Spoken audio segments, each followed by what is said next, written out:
ശത്രു അടച്ചതാണ്. ഏദോം വഴി സ്തോത്രം ഇസ്രായേൽ ജനത്തിനെതിരായി അടച്ചതാ. ഞാൻ പറയട്ടെ, ദൈവം ഇതിന് സ്തോത്രം ഒരിക്കലും തുറക്കത്തില്ല എന്ന് പറഞ്ഞ് നിനക്ക് വിരോധമായി അടച്ചത് നിന്റെ നന്മയ്ക്കായി തുറന്നു തരുന്ന ദൈവമായി ദൈവം. ഹല്ലേലൂയ. എനിക്കും നിങ്ങൾക്കും പറ്റത്തില്ല, പക്ഷെ എനിക്കും നിങ്ങൾക്കും വേണ്ടി ചെയ്യുന്ന ഒരു ദൈവമുണ്ട്. ഇന്ന് പകലത് തിരിച്ചറിയുന്നവർക്കായി ഞാൻ ദൈവത്തെ സ്തുതിക്കുക. ഹല്ലേലൂയ. അപ്പോൾ അങ്ങനെയാണ് ഒറ്റ കാര്യം മനസ്സിലാക്കിയാൽ മതി. എന്ത് തിന്നും, എന്ത് കുടിക്കും, എന്ത് ഉടുക്കും എന്നൊക്കെ ഒന്ന് ഓർത്ത് എന്ത് ചെയ്യരുത്, വിചാരപ്പെടരുത്. നമ്മളെ വിചാരം അതാ. സ്തോത്രം. അയ്യോ, ഒന്ന് അടുത്ത ആഴ്ച കല്യാണമല്ലേ, കുഞ്ഞിന് എന്നെ മേടിക്കുന്നു. സ്തോത്രം.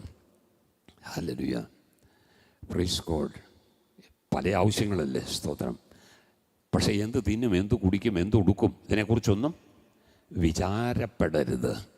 സ്തോത്രം. മുമ്പേ അവൻ്റെ രാജ്യവും. ഹല്ലേലൂയ.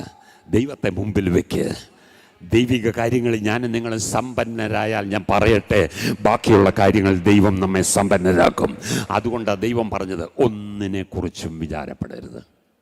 എല്ലാറ്റിനും പ്രാർത്ഥനയാലും അപേക്ഷയാലും നിങ്ങളുടെ ആവശ്യങ്ങൾ സ്തോത്രത്തോടെ ദൈവത്തിൻ്റെ കൈ കൊടുക്കണം. പരാതിയോടെയല്ല, സ്തോത്രത്തോടെ ദൈവത്തിൻ്റെ കയ്യിൽ കൊടുക്കണം. Praise God.